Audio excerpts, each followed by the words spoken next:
Seesaw Girl by Linda Sue Park. Chapter 7.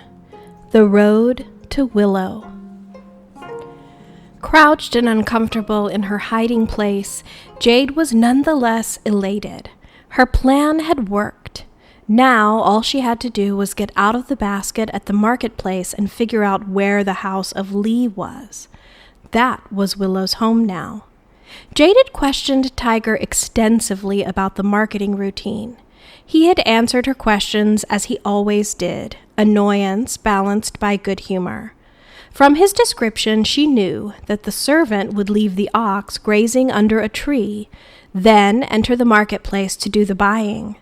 After a time, he would return to the cart and fill the baskets with his purchases. Jade felt the cart bumping over the road for what seemed like hours.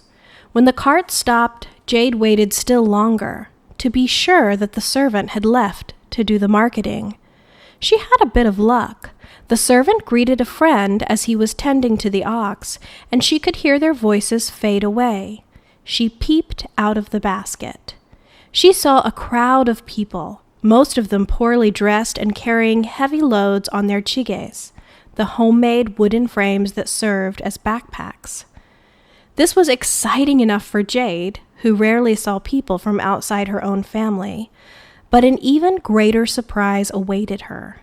She saw girls, women and girls. There were girls in the crowd, girls her age, with their mothers and grandmothers. Jade could not believe her eyes. Who were these girls, and why did their families allow them to leave their inner courts? When Jade had recovered from her amazement, her mind returned to the task at hand. She waited for a moment when the passing crowd had thinned a little. No one noticed as she hopped out of the basket and climbed down from the cart. Cautiously, she made her way to the road to join the crowds as they walked toward the marketplace. There were so many people. Carts, oxen, chickens, and dogs added to the fray. Dust rose in billowing clouds from the road. How would she ever find the house of Lee in this mess? It was then that Jade discovered she had made a mistake. She had given no thought to any kind of disguise. She was wearing her everyday clothes. They were made of fine linen, and while they lacked the brilliant colors of her best silk dresses, they were still unmistakably the clothes of a girl from a noble family.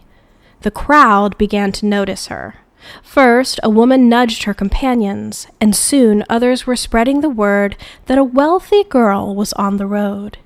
Jade realized what was happening as more and more eyes turned to her.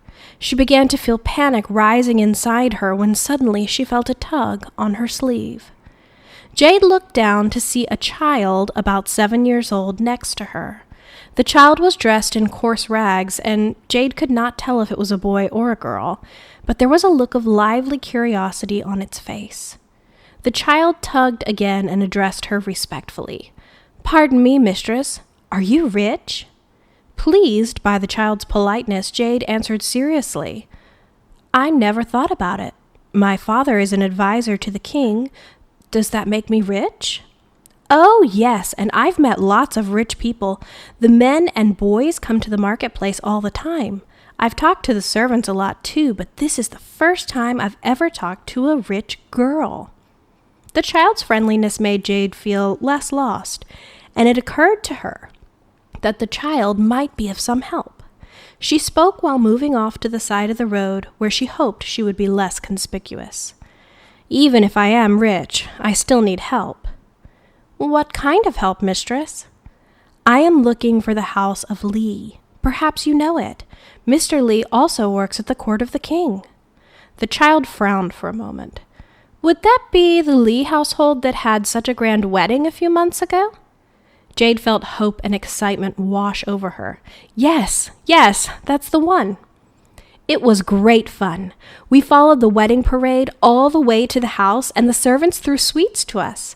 I didn't get as many sweets as my brother. He's older than me, but still, I got 3, and that's more than I've ever had, even at New Year's." "Could you tell me where the house is?" Jade interrupted. "If you do, I'll try to get some more sweets for you." My brother comes to the market often. I'll ask him to give you some. My name is Chang. My family sells cabbages in the market. We usually have the third stall on the right. Yes, all right, Jade said impatiently. Where's the house of Lee? The child pointed. Follow the road past the marketplace. Just beyond, the road will fork. Take the left fork. If you went to the right, you would come to the king's palace. Have you ever been there? They say it has more than 100 rooms. I've been to the gates often. Sometimes I stand there and try to see what's inside when they open the gates, but I can't stay long because the guards usually chase us off. I go to the left, Jade prompted her voluble instructor. That's right, and you walk a little ways and you'll come to a bridge over a stream. It will probably take you a little while to cross it because everyone else will be coming the other way, it being the morning. Whether from the child's incessant prattling on or from her own unfamiliarity with the place, Jade began to feel apprehensive. She interrupted again to say, Why can't you show me the way yourself? The child's face dimmed momentarily. Oh, I couldn't. I really shouldn't even be spending so much time talking to you now.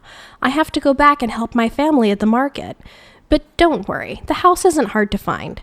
Once you're past the bridge, you keep walking, you'll be able to see the house already. It's the biggest house you can see from there. Jade sighed inwardly. She would have liked the child's company. But she listened carefully and repeated the directions back to the child. Then she asked, Would you help me with one more thing? The child was obliging and, following Jade's instructions, picked up handfuls of road dust and rubbed them all over her clothes. Jade furthered their efforts by stamping up more dust, even sitting down on the ground so the child could cover her thoroughly with dirt. Her companion giggled with delight at the unusual task and did not bother to ask for an explanation. When at last they finished and the dust had settled, Jade's clothes, while not ragged or coarse, fit in a great deal better with the crowd. Just then, shouts could be heard from far down the road. Jade and her companion looked up. A cloud of dust rose in the distance, signaling that a great many people were hurrying toward them.